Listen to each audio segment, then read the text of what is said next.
நான் பொறுத்த வரைக்கும் விஜய்க்கு நான் வந்துட்டு நன்றி தான் தெரிவிப்பேன். ஏன்னா மறுபடியும் அங்கே போயிட்டு ஒரு குழப்பத்தை ஏற்படுத்திட்டு அங்கே ஏதாவது எவனாவது காயம் ஏற்படுத்தினா செத்து போனான்னா உடனே தமிழக அரசே மு.க. ஸ்டாலின் அவர்களே மிஸ்டர் சிஎம் அப்படிலாம் ஒரு உதாரணம் விடுவார். அதெல்லாம் எதுவும் இல்லாத கூப்பிட்டு வச்சு ஒரு அதுவும் பாருங்கள், எல்லாரையும் கூப்பிட்டு ஒரு இடத்துல வச்சு பேசலை, தனித்தனி ரூமில் உட்கார வச்சு இவர் ஒரு ரூமாக போயிட்டு பேசுவார். அந்த அளவுக்கு அவங்க வந்துட்டு வெளிப்படைத்தன்மை அதில் இருக்குது, புரிஞ்சுக்கங்க.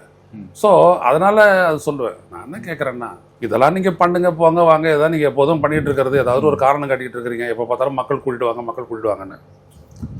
இந்த கரூர் சம்பவத்துக்கு அப்புறம் இந்த கும்பல் கூடுறது தொடர்பாக, உங்களுக்கு கூட்டம் சேர்றது தொடர்பாக ஆழ்ந்து பார்த்ததில் என்ன தெரியுது அப்படின்னோம்னா, நீங்கள் ஒரு இடத்துக்கு போகிறீங்க அப்படின்றது யாருக்கும் தெரியலன்னா யாருமே அங்கே இருக்க மாட்டாங்க. இப்படி தான் நீங்கள் ஷூட்டிங் போய்கிட்டும் வந்துக்கிட்டும் இருக்கிறீங்க. இது மாதிரி தான் நீங்கள் வந்துட்டு அம்பேத்கர் விடாக்க வந்துட்டு போனீங்க, யாரும் நடுவில் கூட்டம் சோத்து டிராஃபிக் ஜாமெல்லாம் எதுவுமே ஆகலை, நீங்கள் பாட்டுக்கு போனீங்க.